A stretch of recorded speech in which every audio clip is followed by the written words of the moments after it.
$47.83. Sarah Mae Thompson counted the crumpled bills for the third time in the Magnolia Bistro's bathroom mirror, her calloused fingers trembling against the porcelain sink. The harsh fluorescent light caught the tarnished silver locket at her throat, the only thing left of her mama's that the bill collectors hadn't claimed. "Lord, let it be enough," she whispered, smoothing her second-hand dress. The fabric had seen better years, but it was clean, pressed with the same care she'd learned watching her mama prepare for church on Sundays. Outside, Charleston's autumn evening draped the historic district in golden shadows. Spanish moss swayed like ghosts in the lamplight, and somewhere in the distance, church bells chimed 7 o'clock. Her blind date was already 20 minutes late. Sarah Mae didn't know that the man sitting alone at table 12 had been watching her since she'd walked in. Didn't know his steel-gray eyes had followed every nervous gesture, every proud lift of her chin. Didn't know he'd been searching for her his whole life, or that everything she thought she knew about herself was about to shatter. Leave a like and share your thoughts in the comments along with the city you're watching from now. Let's continue with the story. The Magnolia Bistro had been Charleston's crown jewel for 3 generations, its brick walls holding secrets whispered over candlelit tables since 1892.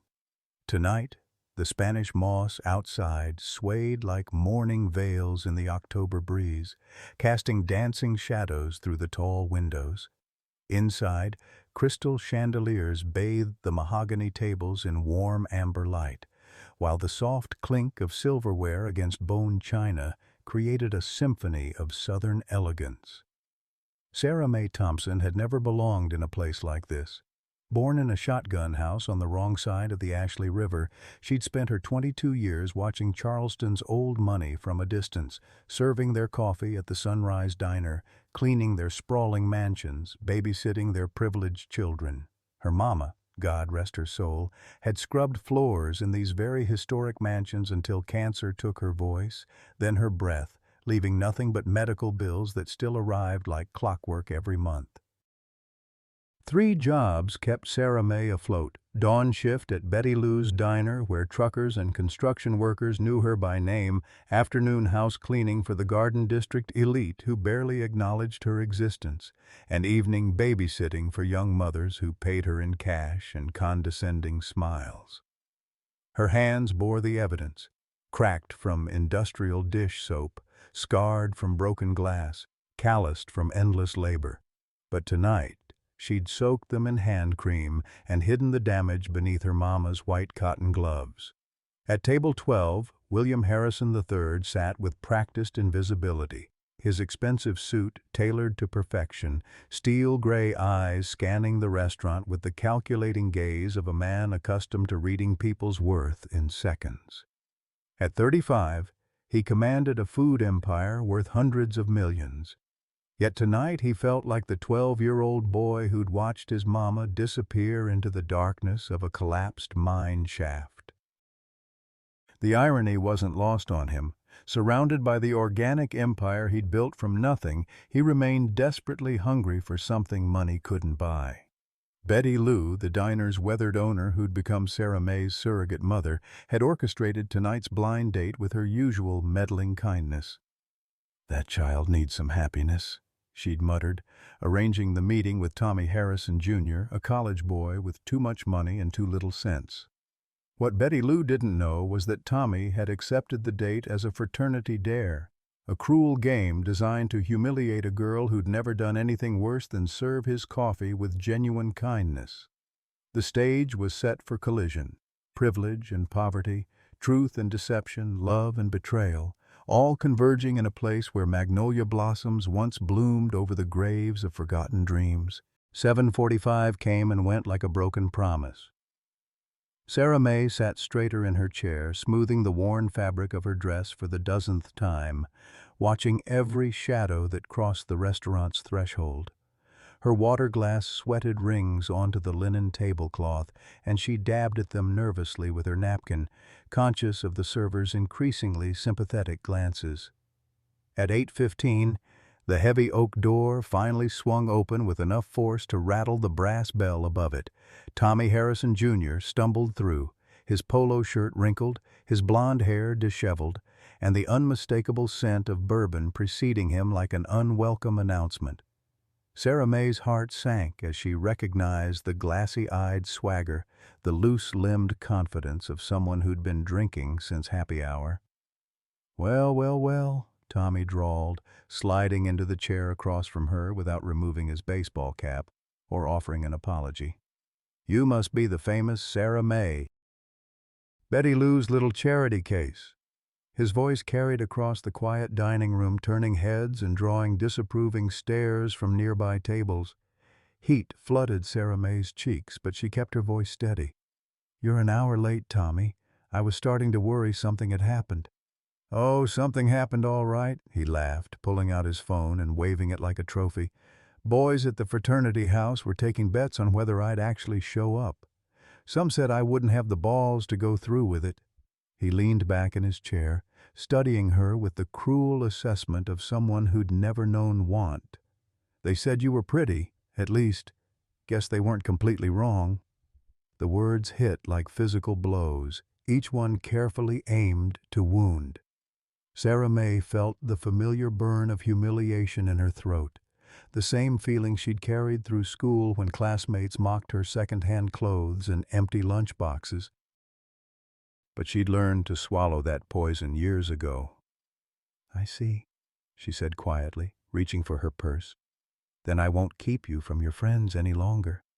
"Now hold on there, sugar." Tommy caught her wrist, his grip loose but insistent. "Don't get all bent out of shape. I'm here, aren't I? Least you can do is buy me a drink. That's how these things work, right? The man pays for the pretty girl. The pretty girl pays for the—" He gestured vaguely at her dress, her careful makeup, her desperate dignity. From table 12, William Harrison watched his nephew's performance with growing disgust. He'd known Tommy was spoiled, entitled, careless with money and feelings alike. But this level of cruelty toward an innocent woman made his blood run cold. The girl, Sarah May, he'd heard Betty Lou call her, sat with her spine straight despite the humiliation, her green eyes bright with unshed tears she refused to let fall. There was something achingly familiar about her face, something that tugged at memories he'd buried deep. The set of her jaw reminded him of someone he'd lost long ago, someone who'd faced down bulldozers and company men with that same quiet courage. "You know what?" Sarah May said, standing slowly and placing exact change on the table, enough to cover her water and a modest tip. "I think there's been a misunderstanding. I'm not anyone's charity case, and I'm certainly not anyone's bet." She pulled two $20 bills from her carefully budgeted envelope and set them beside his elbow. "That should cover whatever you're drinking. Consider it my contribution to your fraternity's entertainment fund." Tommy's face darkened, his boyish features twisting into something ugly. "You think you're better than me? You think because you work 3 jobs and wear your dead mama's dress that makes you some kind of saint?" The mention of her mother was the final straw. Sarah May's composure cracked just enough to let the steel underneath show through. "No, Tommy. I think that makes me someone who knows the difference between a man and a spoiled child. And right now, I'm looking at a child." She turned to leave, but Tommy's voice followed her, loud enough for the entire restaurant to hear. "You can dress it up however you want, honey, but trailer trash is trailer trash. Don't matter how many times you scrub the dirt off, it's still underneath." The dining room fell silent except for the soft jazz playing overhead. Every conversation stopped. Every fork paused midway to mouth. Every eye turned toward their table. Sarah May stood frozen in the aisle, her carefully constructed dignity crumbling under the weight of public humiliation. That's when William Harrison rose from table 12. He moved with the quiet authority of someone accustomed to command, his expensive shoes silent on the polished floor. When he reached their table, he placed one hand on Tommy's shoulder with just enough pressure to make his nephew look up. "Thomas," he said, his voice carrying the chill of mountain winters, I believe you owe this young lady an apology." Tommy's face went white as recognition dawned. "Uncle Bill, what are you? How did you?" "Apologize. Now." But Sarah May stepped forward, her chin raised in defiance. "That's not necessary, Mr. Harrison," Bill said, extending his hand. "And you're absolutely right. An apology from someone who doesn't mean it isn't worth the breath it takes to speak it." He turned back to Tommy, his steel-gray eyes cold as winter stone. "But accountability is. You'll settle your tab, tip the server generously for disrupting their evening, and then you'll leave. The car service outside will take you home. You can't just—" "I can, and I am. Your trust fund comes from the family business, Thomas. The business I run. Push me tonight and you'll find yourself explaining to your father why your allowance got cut off." Tommy stood unsteadily, his earlier bravado evaporating under his uncle's stare. He threw $100 bill on the table and stumbled toward the door, muttering curses that made several elderly ladies gasp. As the silence stretched, Bill turned back to Sarah May, who stood clutching her purse like armor against her chest. Her green eyes blazed with tears she still refused to shed, and something about her stubborn pride broke his heart clean in two. "Miss Thompson," he said gently, "would you allow me to buy you dinner?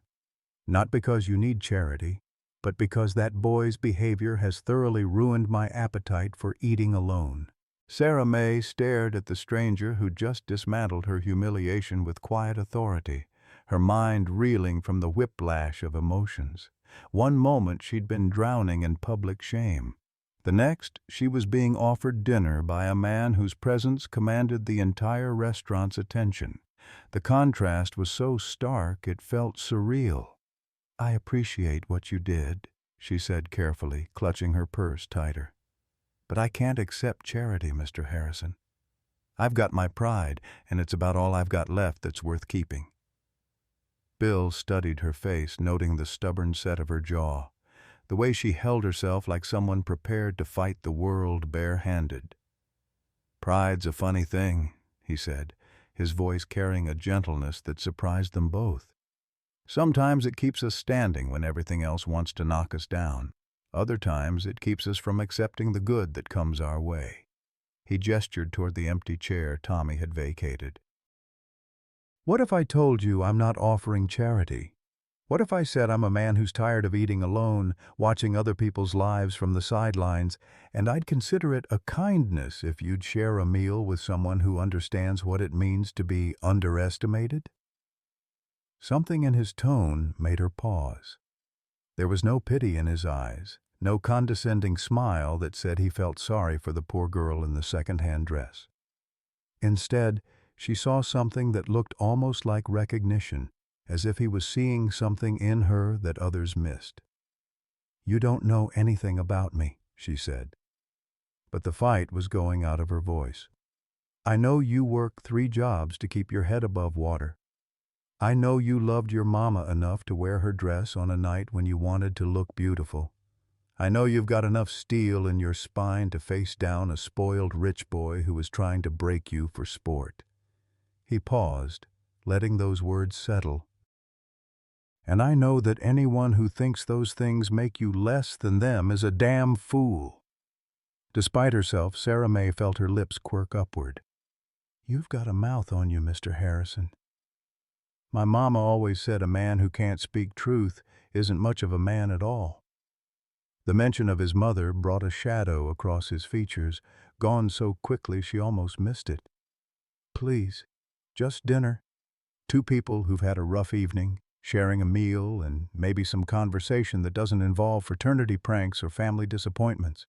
Sarah May looked around the restaurant, noting that the other diners had returned to their meals, the crisis apparently over. The server hovered nearby with uncertain politeness, clearly unsure whether to approach. Her stomach growled softly, reminding her that she'd been too nervous to eat lunch. "I can pay my own way," she said finally. "I'm sure you can." but humor an old-fashioned man who was raised to pick up the check when he invites a lady to dinner. "You're not that old," she said, then blushed at the implication. Bill smiled, and it transformed his entire face from austere authority to something warmer, more human. "Old enough to know better, young enough to hope I haven't learned everything there is to know about being surprised." Against her better judgment, Sarah May found herself sliding back into her chair. The server materialized instantly, professional discretion masking what had to be burning curiosity about the evening's events. "The lady will have whatever she'd like," Bill said, settling across from her. "And I'll take the seafood special, if it's still available." Sarah May scanned the menu, her heart sinking as she saw the prices. Even the salads cost more than she'd budgeted for the entire evening. She was about to order just soup when Bill spoke again. "The she-crab soup here is legendary," he said conversationally, "and I've heard the shrimp and grits are worth writing home about. Course, if you're not much for seafood, the fried chicken might be more your speed." He was giving her permission to order a real meal without making it sound like charity. Sarah May looked up to find him studying the wine list with apparent fascination, as if her choice didn't matter one way or another. "The shrimp and grits sound wonderful," she heard herself say. As the server retreated, an awkward silence settled between them. Sarah May folded her hands in her lap, acutely aware of how out of place she felt in the elegant surroundings. The man across from her looked like he belonged here, with his expensive suit and confident bearing, while she felt like an imposter playing dress-up. "You said you understand being underestimated," she said finally. "Hard to imagine anyone underestimating you, Mr. Harrison." Something flickered across his features. "Call me Bill, and you'd be surprised. Sometimes the biggest underestimation comes from yourself." He leaned back slightly, his gray eyes meeting hers.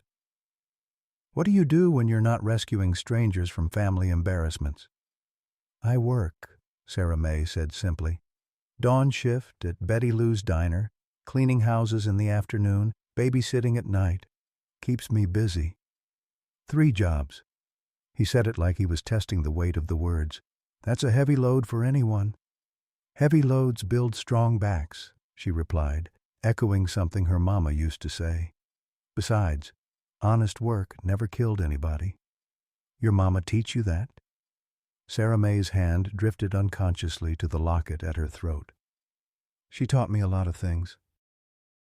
How to make something from nothing, how to keep your head up when folks try to push you down, how to find the good in people even when they don't deserve it." Sounds like she was a wise woman. She was. Sarah May's voice caught slightly. "Cancer took her 2 years ago. Still fighting the medical bills from her treatment." Bill's expression darkened. "That's a hell of a thing to leave behind for a daughter to handle." "She didn't want to leave it behind," Sarah May said quickly, defensive of her mother's memory. "She fought as hard as she could. Sometimes the fight just isn't enough." "I didn't mean any disrespect," Bill said gently. "Lost my own mama when I wasn't much older than you. Different circumstances, same hole in your chest that never quite fills up." The admission hung between them, creating an unexpected bridge across the vast difference in their circumstances. For a moment, Sarah May forgot about the expensive restaurant, the humiliation with Tommy, the careful arithmetic of her daily survival. Here was someone who understood the particular ache of losing the person who'd loved you most in the world. "How do you carry it?" she asked softly. "The missing, I mean." Bill was quiet for a long moment, his fingers tracing patterns on the white tablecloth. "Some days better than others. Work helps, staying busy, but the missing never really goes away.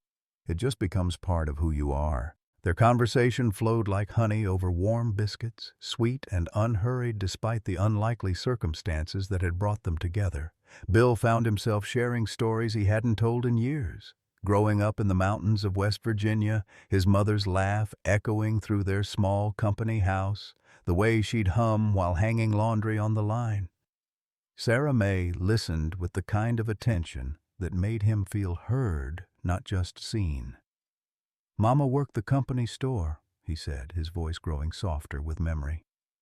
"Always said the only thing worse than owing your soul to the company was owing your heart to someone who didn't deserve it." He paused, swirling the wine in his glass. "She was particular about character. Used to say you could tell everything you needed to know about a person by how they treated folks who couldn't do anything for them." Sarah May smiled at that. "Sounds like our mamas would have gotten along fine." "Mine always said the same thing, just with different words. Watch how a man treats the waitress, baby girl. That's how he'll treat you once the honeymoon's over." "Smart woman." Bill raised his glass slightly. "To wise mothers who raised us better than we deserved." They clinked glasses, and Sarah May felt something shift in her chest, a loosening of the tight knot of suspicion she'd carried since Tommy's cruel words. This man, whoever he really was, understood loss in the bone-deep way that couldn't be faked. When he spoke about his mother, his carefully controlled expression cracked just enough to show the boy he'd been, the one who still missed her after all these years. The food arrived with perfect timing, breaking the emotional intensity before it became overwhelming. Sarah May's shrimp and grits looked like artwork on the bone china plate, but she was too hungry to be intimidated by the presentation. The first bite made her close her eyes in genuine pleasure. "Good?" Bill asked, amused by her expression. "Lord have mercy," she murmured, then caught herself. "Sorry. Mama always said I had no manners when it came to good food." "Your mama was wrong about that. There's a difference between manners and pretense. Pretense is eating like you don't taste anything because you're too worried about looking proper. Manners is appreciating good food and the hands that made it." As they ate, their conversation wandered through safer territory: Charleston's history, the weather, books they'd both read during long, sleepless nights. Sarah May found herself relaxing despite every instinct that screamed this was too good, too easy, too much like the fairy tales her mama used to read her before bedtime. "You're not what I expected," she said during a lull in conversation. "What did you expect?" "Tommy's uncle? I figured you'd be cut from the same cloth. Rich, entitled, looking down on folks like me from your ivory tower." Bill set down his fork, his expression growing serious. "And what made you change your mind?" "The way you looked at him, like you were ashamed. Most rich folks, they stick together no matter what. Family first, circle the wagons, all that." She studied his face. "But you were disgusted by him, really disgusted. Tommy's been handed everything and earned nothing. Makes a man soft having no stakes in the game." Bill's voice carried an edge of disappointment. "His daddy, my brother, thinks money can substitute for character. I've been trying to tell him for years he's raising a boy who'll never become a man, but some lessons can't be taught. They have to be learned the hard way." "Sounds like you speak from experience." Bill was quiet for a moment, choosing his words carefully. "I had advantages Tommy never did. Disadvantages, too, depending on how you look at it. Sometimes having nothing teaches you what's really worth having." Sarah May sensed there was more to that story, but something in his tone warned her not to push. Instead, she found herself sharing things she'd never told anyone: her dreams of nursing school, the way she'd studied medical textbooks borrowed from the library, her secret hope that someday she might do more than just survive from paycheck to paycheck. "Why nursing?" Bill asked, genuine curiosity in his voice. "Mama spent her last months in and out of hospitals. Some of the nurses treated her like she mattered, not just another charity case taking up space, but a person with dignity and dreams and people who loved her." Sarah May's voice grew thick with emotion. "I want to be that for someone else's mama. I want to be the one who holds their hand when they're scared, who explains what's happening in words they can understand, who fights for them when they're too sick to fight for themselves. The passion in her voice made Bill's chest tight. Here was someone who'd turned pain into purpose, who wanted to heal others because she understood what it meant to hurt. The contrast between her genuine calling and Tommy's aimless privilege was stark enough to make him ashamed of his own family. "That's a beautiful dream," he said quietly. "What's stopping you from pursuing it?" Sarah May laughed, but there was no humor in it. "Money, time, and about a dozen other things you probably never had to worry about. Nursing school costs more than I make in 2 years. Even if I could find a way to pay for it, I'd have to quit at least 2 of my jobs, which means I'd lose my apartment, which means I'd be starting from scratch with nothing but a dream and good intentions. There are scholarships, financial aid, for folks with better grades than I managed in high school maybe. Hard to focus on calculus when you're working 30 hours a week and worried about keeping the lights on." She shook her head. "I'm not making excuses, just stating facts. Some dreams are luxuries, and I've never been able to afford luxuries." Bill wanted to argue, to tell her about grants and programs and opportunities she might not know existed, but something in her expression stopped him. This wasn't someone looking for solutions to be handed to her. This was someone who'd already done the math, weighed the options, and made peace with reality's limitations. Instead, he found himself saying, "Your mama would be proud of you. The woman you've become, the dreams you carry, the way you honor her memory by wanting to help others. That's worth more than any degree." Sarah May's eyes filled with tears she refused to let fall. "You barely know me." "I know enough. I know you chose dignity over an easy payday tonight. I know you work 3 jobs without complaining. I know you light up like Christmas morning when you talk about helping people." He leaned forward slightly. "Sometimes you can see a person's whole character in how they handle one moment of truth. Tonight was yours, and you passed with flying colors." 3 weeks after that fateful dinner, Sarah May found herself questioning everything she thought she knew about her carefully ordered life. Bill Harrison had become a regular fixture at Betty Lou's diner, appearing each Wednesday morning like clockwork, always requesting the corner booth where the morning light caught the faded photographs of Charleston's better days hanging on the wall. He never made a show of it, never acted like he was slumming it with the working class. Instead, he ordered black coffee and whatever Betty Lou recommended, tipped generously but not ostentatiously, and engaged in the kind of easy conversation that made hard-working people feel seen rather than studied. The regulars, truck drivers, construction workers, hospital staff ending their night shifts, had accepted him with the grudging respect reserved for folks who didn't put on airs, but it was the way he looked at Sarah May that made her stomach flutter with equal parts excitement and terror. Not like she was a charity case or a pretty distraction, but like she was a puzzle he was genuinely interested in solving. He asked about her dreams with the kind of attention that suggested he actually cared about the answers.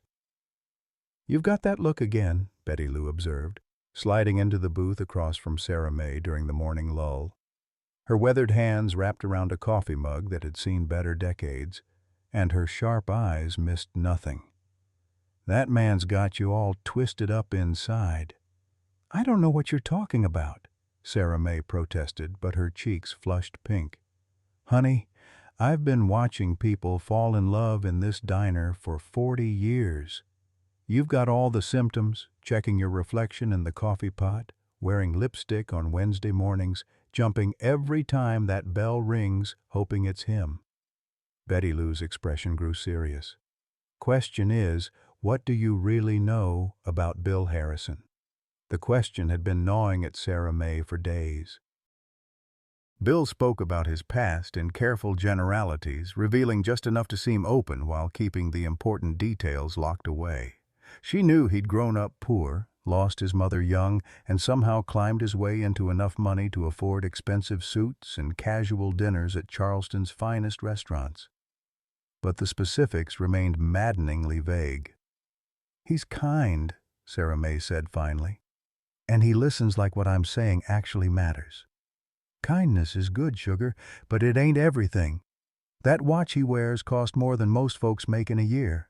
That car he drives, I looked it up on one of those fancy websites, starts at more money than you and I will see in a lifetime." Betty Lou's voice carried the weight of hard-earned wisdom. "I'm not saying he's got bad intentions, but rich men and poor girls, that story don't usually end the way it does in the movies." Before Sarah May could respond, the bell above the diner's door chimed, and Bill Harrison walked in with his usual quiet confidence. Today he wore jeans and a simple button-down shirt, but even dressed down, he carried himself like someone accustomed to being the most important person in the room. "Morning, Betty Lou," he said, sliding into the booth beside Sarah May with an easiness that sent warmth spreading through her chest. "Sarah May, you're looking beautiful today." The compliment was delivered without fanfare, matter-of-fact and sincere.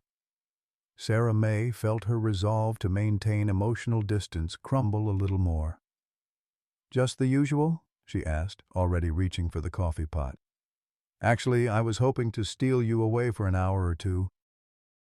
If Betty Lou can spare you, that is." He turned to the older woman with the kind of respectful attention that made it hard to dislike him, even when you wanted to. "There's something I'd like to show Sarah May, if she's interested." Betty Lou's eyes narrowed with protective suspicion. "What kind of something?" "There's a job opening at a company I do some work with. Quality control testing for their new product line. They need someone with a good palate and attention to detail." He looked at Sarah May, his gray eyes serious. "The pay's decent, regular hours, and they offer tuition assistance for employees who want to continue their education." Sarah May's heart stuttered. "What kind of company?" "Food manufacturing, organic products, family-friendly stuff. Nothing glamorous, but honest work with room for advancement." Bill's voice was carefully neutral, as if he was discussing the weather rather than potentially changing her entire life. "The interview's today if you're interested. I could drive you over, introduce you to the hiring manager." The offer hung in the air like a soap bubble, beautiful, fragile, too good to be true. Sarah May looked at Betty Lou, who was studying Bill with the intensity of a mother hen protecting her chick. "Why?" Sarah May asked quietly. "Why would you do this for me?" Something flickered across Bill's features, gone too quickly to interpret. "Because you deserve a chance. Because talent like yours shouldn't be wasted cleaning other people's messes." He paused, his voice growing softer. "Because my mama always said if you're blessed enough to help someone, you'd better be brave enough to do it." Betty Lou stood abruptly, her chair scraping against the worn linoleum. "Sarah May, honey, can I talk to you in the kitchen for a minute?" In the relative privacy of the diner's small kitchen, Betty Lou gripped Sarah May's hands with surprising strength. "Baby girl, I want good things for you. Lord knows you deserve them more than most, but this feels too convenient, too perfect. Rich men don't usually go around rescuing poor girls unless they want something in return." "Maybe he's different," Sarah May said, but doubt crept into her voice. "Maybe he is. And maybe that pig outside will sprout wings and fly to Atlanta." Betty Lou's expression softened. "I'm not saying don't take the chance. I'm saying be careful. Keep your eyes open and your guard up. If it's real, if it's as good as it sounds, then you grab it with both hands. But if it turns out to be something else—" "I'll handle it," Sarah May said, squaring her shoulders with determination she didn't entirely feel. When they returned to the dining room, Bill was staring out the window with an expression of such profound loneliness that Sarah May felt her heart clench. Whatever his motivations, whatever secrets he might be keeping, the sadness in his eyes was real enough to cut glass. "All right," she said, untying her apron with hands that trembled slightly. "Let's go see about this job." The Harrison Industries building rose from Charleston's business district like a monument to American success, its glass and steel facade reflecting the autumn sky in crystalline perfection. Sarah May pressed her face to the passenger window of Bill's luxury sedan, watching office workers stream through the revolving doors with the purposeful stride of people who belonged in such places. "Second thoughts?" Bill asked, noting her sudden silence. "About 100 of them," Sarah May admitted, smoothing her best skirt, the one she'd worn to her mama's funeral and every job interview since. "I've never worked anywhere that required an elevator to reach the front desk." Bill chuckled, pulling into a parking space marked "Reserved." "Buildings don't make the work, Sarah May. People do. And from what I've heard, the folks here are good people trying to make products that help families eat better." The lobby overwhelmed her with its marble floors and abstract art that probably cost more than her annual income. A receptionist with perfect makeup and a practiced smile directed them to the 15th floor, where Ms. Patricia Henley, Director of Quality Assurance, would conduct the interview. "You'll do fine," Bill murmured as they stepped into the elevator. "Just be yourself. That's more than enough." Patricia Henley turned out to be a woman in her 50s with silver hair pulled into a no-nonsense bun and the kind of direct gaze that suggested she'd built her career on competence rather than charm. Her office overlooked the harbor, where cargo ships moved like patient whales through the morning mist. "Miss Thompson," she said, gesturing to a chair across from her desk. "Bill tells me you have an exceptional palate and an eye for detail. Tell me about your experience with food preparation and quality assessment." Sarah May's mouth went dry. She'd expected questions about her work history, her education, her career goals, not a technical discussion about food science. "Well, I've worked in food service for about 6 years now. Started washing dishes at 14, moved up to prep cook, then serving. I notice when things are off, salt levels, freshness, whether the oil needs changing." "Interesting.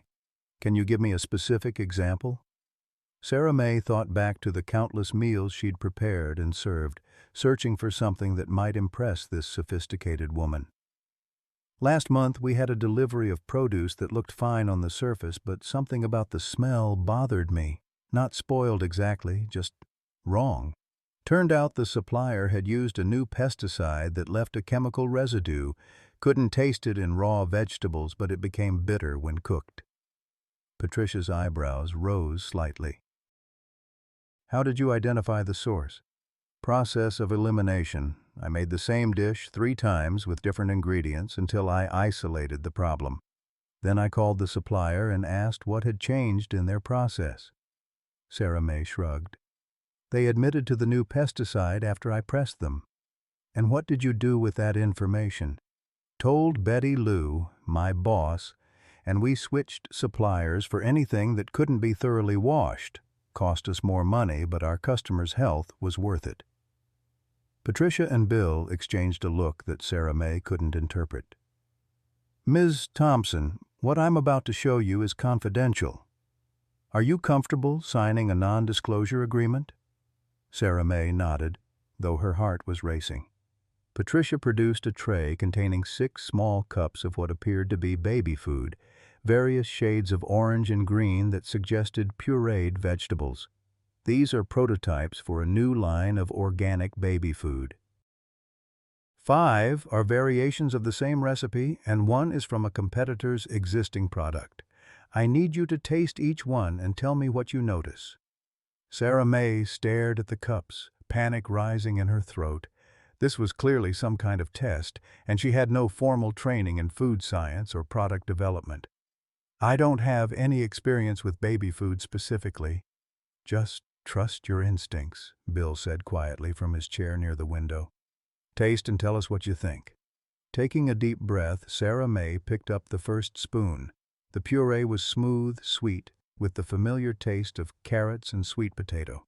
She moved methodically through the samples, allowing each flavor to develop on her palate before moving to the next. "This one," she said, pointing to cup number 3, "has too much added sugar. It's masking the natural sweetness of the vegetables. She moved to cup 5. This one tastes artificial, like the carrots came from powder instead of fresh vegetables. Her spoon hovered over the final cup. And this one has an aftertaste that bothers me, metallic maybe, like it was processed in equipment that wasn't properly cleaned. Patricia made notes on a legal pad, her expression unreadable.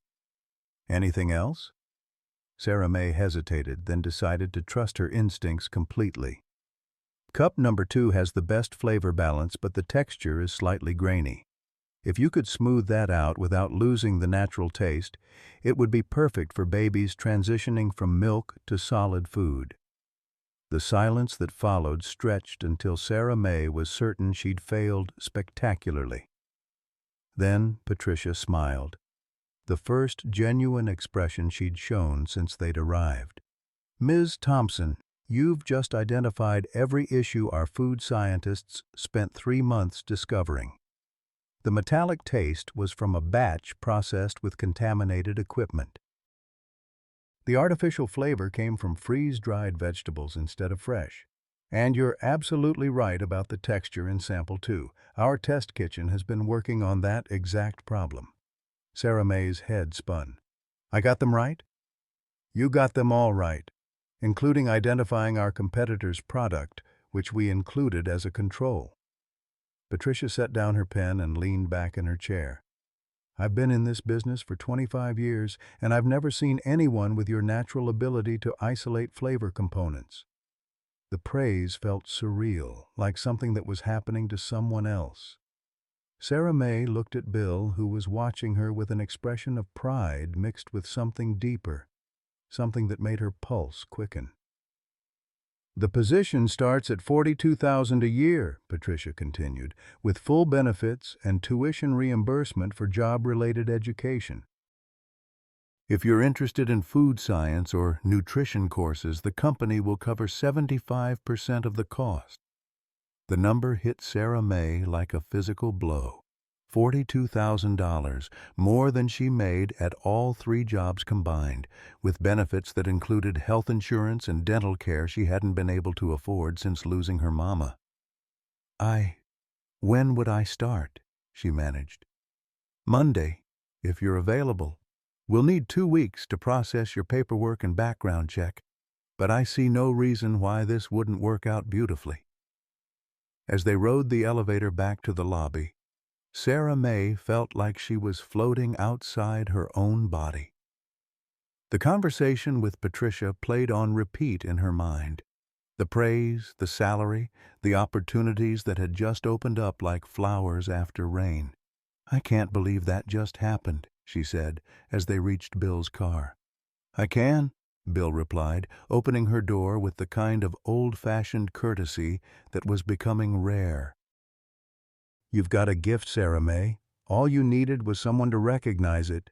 The revelation came on a Tuesday evening in November, delivered through the impersonal glow of Sarah May's second-hand television. She'd been curled up on her threadbare sofa, medical textbooks spread across her coffee table, using her newfound financial stability to finally pursue those nursing prerequisites she'd dreamed about for years. The local news was background noise until a familiar voice made her head snap up. There, accepting an award for outstanding corporate leadership in sustainable food production, stood Bill Harrison. Not the humble working man she'd fallen in love with, but William Harrison III, CEO and founder of Harrison Industries, the very company that now employed her. The ground seemed to shift beneath her as pieces clicked into place with sickening clarity.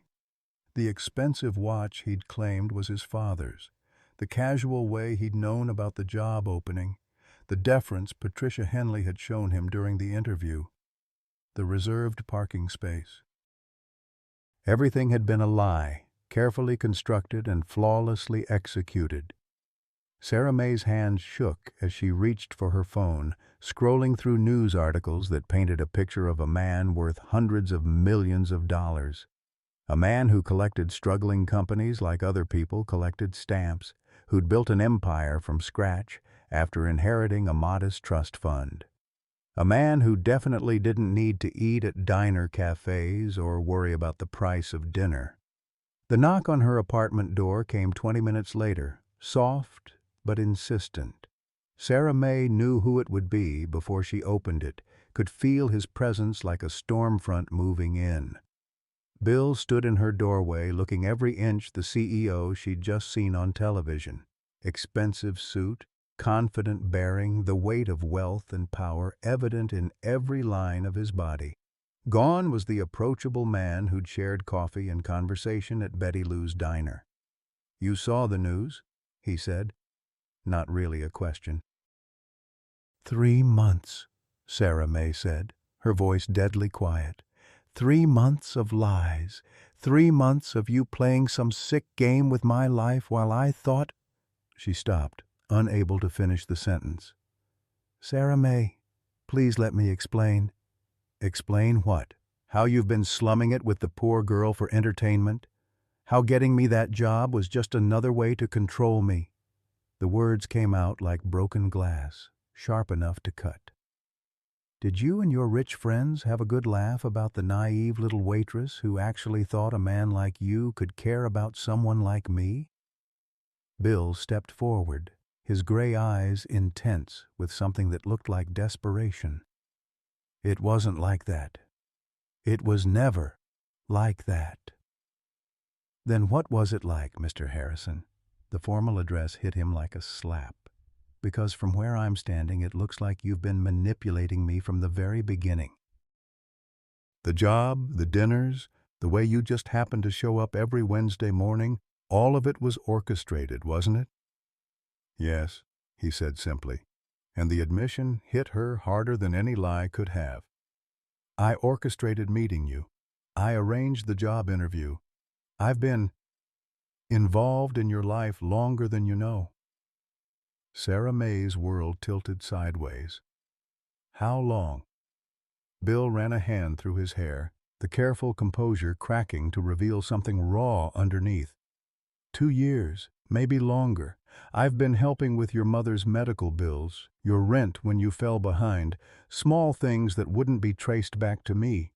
The blood drained from Sarah May's face. "You've been what?" "Your mother's hospital bills were forgiven last year through a charity foundation. Your landlord received anonymous payments when you were 3 months behind. The scholarship money that's paying for your textbooks, all of it came from me." Each revelation was another blow, stripping away the dignity she'd fought so hard to maintain. "Why?" she whispered. Bill's carefully constructed walls crumbled entirely. "Because you reminded me of her, of my mother. The way you carried yourself despite everything, the way you refused to let circumstances break your spirit.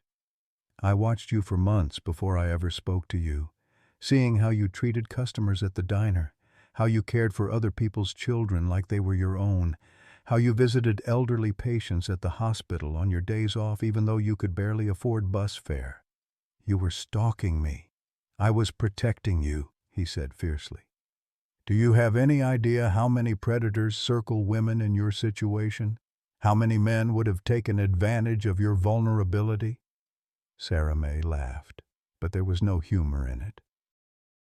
"And what exactly do you think you've been doing?" The question hung between them like a blade. Bill opened his mouth to protest, then closed it, the truth of her words hitting home. "I fell in love with you," he said finally. "Not as a project or a charity case, but as a woman who challenged everything I thought I knew about strength and grace and what it means to have character." "You fell in love with a lie," Sarah May shot back. "You created a fantasy version of yourself and a fantasy version of our relationship. You don't know who I really am because you've been controlling every aspect of my life." "That's not true." "Isn't it? Would I have gotten that job based on my own merits or because the CEO wanted to play savior? Would I have been able to afford those textbooks without your secret charity? Would I even be standing here in this apartment if you hadn't been pulling strings behind the scenes?" The question stripped away every achievement she'd thought was her own, every moment of pride in her progress toward a better life. Bill had stolen her agency while making her believe she was reclaiming it. "I wanted to tell you," Bill said desperately. "A dozen times I almost confessed everything. But I was afraid you'd run, afraid you'd refuse my help out of pride. So you decided to lie instead, to manipulate me into caring about you while robbing me of the right to make my own choices." Sarah May's voice grew stronger with each word, fury burning away the shock. "You want to know the worst part? I was falling in love with you too. With the man I thought you were, someone who understood struggle, who'd earned his way up from nothing. But that man doesn't exist, does he?" The silence that followed Sarah May's words stretched like a chasm between them, filled with the weight of truths that couldn't be taken back. Bill stood in her doorway, his expensive suit suddenly seeming like armor that had failed to protect him from the one battle that mattered. The man who commanded boardrooms and closed million-dollar deals looked utterly helpless in the face of one woman's righteous anger. "You're right," he said finally, his voice stripped of all pretense. "That man doesn't exist. But Sarah May, everything I felt, everything between us, that was real. My feelings weren't manufactured. How can I possibly know what's real anymore?" Sarah May's voice cracked with exhaustion and pain. "You've been orchestrating my life like some kind of puppet master. Every choice I thought I was making, every small victory I celebrated, you were behind it all." She walked to her kitchen table where acceptance letters from nursing programs lay scattered among textbooks she'd bought with money she now knew wasn't really hers. The sight of them made her stomach turn. Even her dreams had been subsidized by his guilt money. "I earned those grades," she said, touching the papers with trembling fingers. "I stayed up until 3 in the morning studying after 12-hour shifts. I memorized every bone in the human body while scrubbing other people's toilets. But now I'll never know if I got accepted because I was qualified or because you made some phone calls." "Your mind earned those grades," Bill said urgently. "Your determination, your intelligence, I can't buy those things for you. All I did was remove some of the financial barriers that were keeping you from showing what you're capable of. You had no right." The words came out flat, final. "You had no right to make that choice for me. Maybe I would have found another way. Maybe it would have taken me longer, but it would have been mine." Bill stepped fully into her apartment without invitation, desperate to close the physical distance that mirrored the emotional gulf opening between them. What if there hadn't been another way? What if you'd worked yourself to death trying to achieve something that was only impossible because of circumstances beyond your control? Then that would have been my struggle to face. Sarah May turned to him, her green eyes blazing with a fury that made her seem taller, stronger, more formidable than her slight frame suggested. "Don't you understand? You didn't save me, Bill. You robbed me. You robbed me of the right to fail on my own terms, to succeed on my own merits, to know that everything I am is something I built with my own hands." The accusation hit him like a physical blow. He'd spent 2 years telling himself he was protecting her, helping her, being the kind of man his mother would have been proud of. But looking at Sarah May's face, seeing the devastation his kindness had wrought, he began to understand the magnitude of his betrayal. "I told myself I was different from other rich men," he said quietly. "I told myself I understood what it meant to struggle because I'd been poor once too. But I was lying to myself as much as I was lying to you. At least that's honest."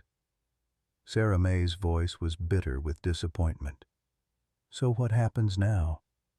Do you go back to your mansion and your board meetings while I figure out how to live with the knowledge that nothing I've accomplished is really mine?" "I don't know," Bill admitted.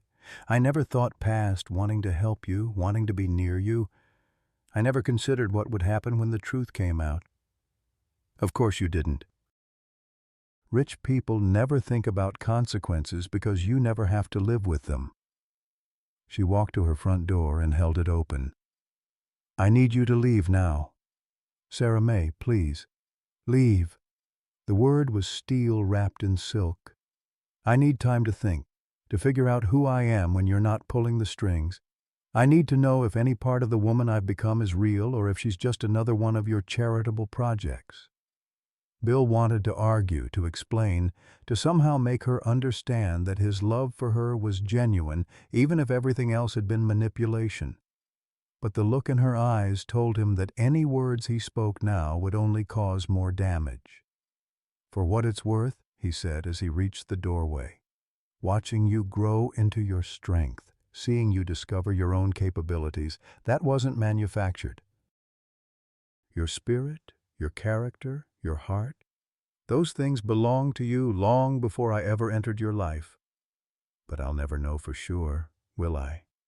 Sarah May's voice was hollow with loss. Because you made sure I'd never have the chance to prove it to myself. After he left, Sarah May sank onto her couch and stared at the nursing school acceptance letters. Everything she'd worked for, everything she'd dreamed of achieving, was tainted now.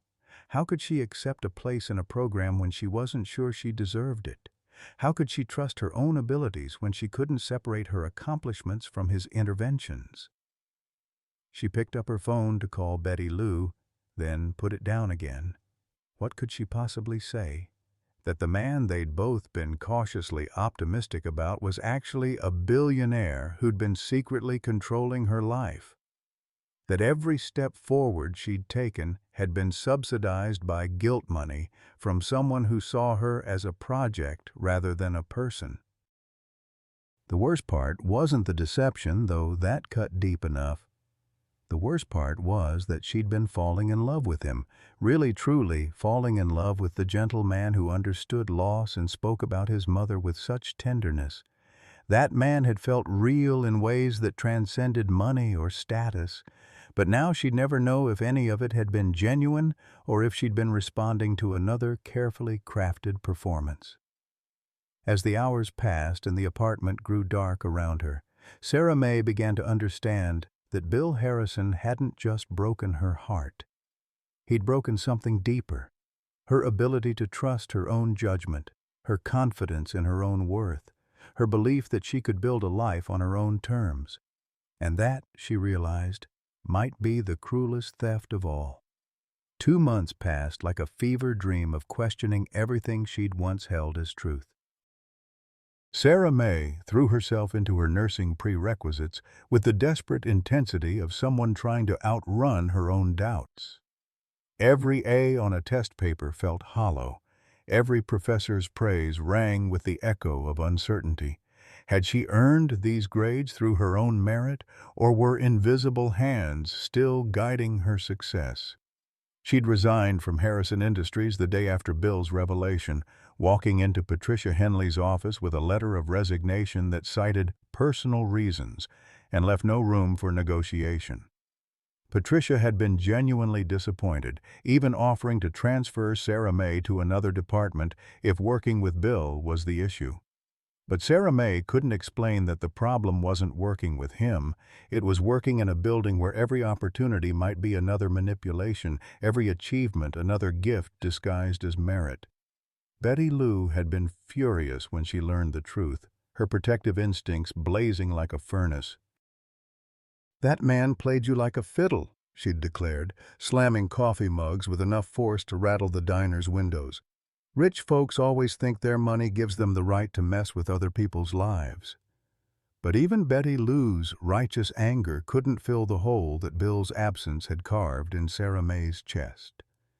She missed him with a physical ache that felt like grief, missed his laugh when she told stories about difficult customers, missed the way he listened, like every word mattered, missed the gentle way he'd pushed her to see her own worth. The cruelest part was that those moments had felt genuine, even knowing they were built on lies. The scholarship money sat untouched in a bank account, every dollar a reminder of choices stolen and dignity compromised.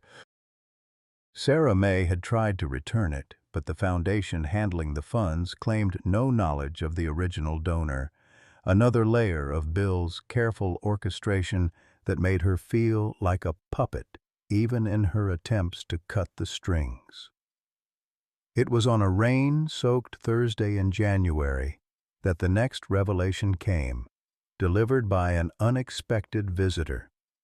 Sarah May opened her apartment door to find an elderly woman with steel-gray hair and the kind of posture that spoke of decades commanding respect. Eleanor Harrison, Bill's grandmother, stood in the hallway like an avenging angel in Chanel. "Ms. Thompson," she said without preamble, "we need to talk." Sarah May almost closed the door in her face, but something in the older woman's bearing suggested this conversation was inevitable. She stepped aside, allowing Eleanor to enter her modest apartment with the careful grace of someone accustomed to moving through spaces beneath her station. "I suppose you're here to offer me money to disappear," Sarah May said, crossing her arms defensively. Eleanor's laugh was sharp as winter wind. "My dear, if I wanted you gone, you'd already be gone. I'm here because my grandson is destroying himself over you, and I've grown tired of watching him pace around that mansion like a caged animal." The words hit Sarah May unexpectedly. She'd assumed Bill had moved on, returned to his world of board meetings and charity galas without a backward glance. "He made his choices," Sarah May said carefully. "Yes, he did. Foolish choices born of guilt and a savior complex I should have beaten out of him years ago." Eleanor settled into Sarah May's threadbare armchair as if it were a throne. "But you're making foolish choices too, child. Different ones, but equally destructive." "I don't know what you mean." Eleanor's gaze was penetrating, seeing too much. "You're punishing yourself for his sins. Refusing opportunities, questioning every success, acting as if his manipulation somehow invalidated your own abilities." She leaned forward slightly. "That boy's arrogance doesn't diminish your intelligence, and his deception doesn't make your accomplishments less real." Sarah May felt tears prick at her eyes. "How can I know what's mine and what he gave me?" "Because I knew your mother." The words fell into the room like stones into still water, creating ripples that touched everything. Sarah May stared at Eleanor, searching for deception in the older woman's face. "Mary Catherine Thompson worked in our house for 6 months in 1985, Eleanor continued. "She was 19, pregnant, and too proud to accept charity even when she was clearly struggling." Sound familiar? Sarah May's legs gave out, dropping her onto the couch. "Mama never mentioned working for your family."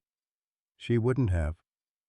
Your mother quit after I offered to help with medical expenses for her pregnancy. Said she'd rather clean toilets than accept handouts from people who looked down on her." Eleanor's expression softened almost imperceptibly. She was magnificent in her fury. Reminded me why I'd built my own fortune instead of marrying into someone else's. The revelation recontextualized everything, painting Bill's interest in her with shades of complexity she hadn't considered. He knew about this? Not at first. William found her employment records years later when he was researching the Foundation's charitable giving. Your mother's name appeared in our household files from that period. Eleanor paused, studying Sarah May's face. When he learned she'd died from cancer with insurmountable medical bills, it broke something in him. He saw history repeating itself, pride preventing people from accepting help they desperately needed. "So I was a project," Sarah May said bitterly, "a way for him to save the daughter he couldn't save the mother. Initially, perhaps. But I've watched that boy for 35 years, and I've never seen him look at anyone the way he looked at you." Eleanor's voice carried the weight of absolute certainty. "Love doesn't care about the circumstances that create it, my dear. It only cares about whether it's genuine." Sarah May felt the careful walls she'd built around her heart beginning to crack. "It doesn't matter. He lied to me about everything.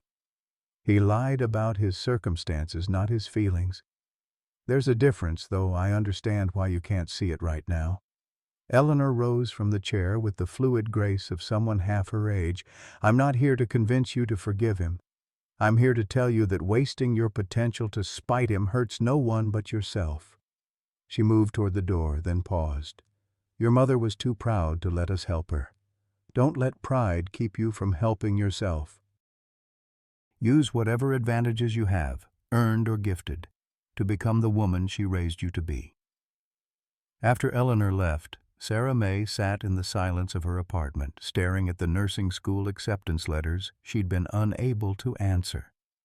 For the first time since learning the truth about Bill, she allowed herself to consider that maybe the source of an opportunity mattered less than what she did with it. Message for American seniors, 200 words. Sometimes life presents us with moments that challenge everything we believe about love, trust, and our own worth. Sarah May's story reminds us that the hardest battles aren't always against outside forces. Sometimes they're against the voices in our own hearts that whisper, "We're not enough." At 55, 60, or beyond, many of us have learned that pride can be both our greatest strength and our most limiting weakness. We've seen how the fear of accepting help can rob us of opportunities to grow, to heal, to become who we're meant to be. Sarah May's mother worked herself to exhaustion rather than accept assistance, passing that same stubborn independence to her daughter. But what if strength isn't about refusing help? What if it's about having the wisdom to know when grace appears in our lives, even in imperfect packages? True dignity comes not from never needing anyone, but from building something meaningful with whatever tools we're given. The question isn't whether we deserve happiness. It's whether we're brave enough to reach for it when it finally comes within our grasp. What moment in your life required you to choose between pride and possibility? Have you ever discovered that someone's interference in your life was actually an act of love? Share your thoughts below. Your wisdom might be exactly what someone else needs to hear.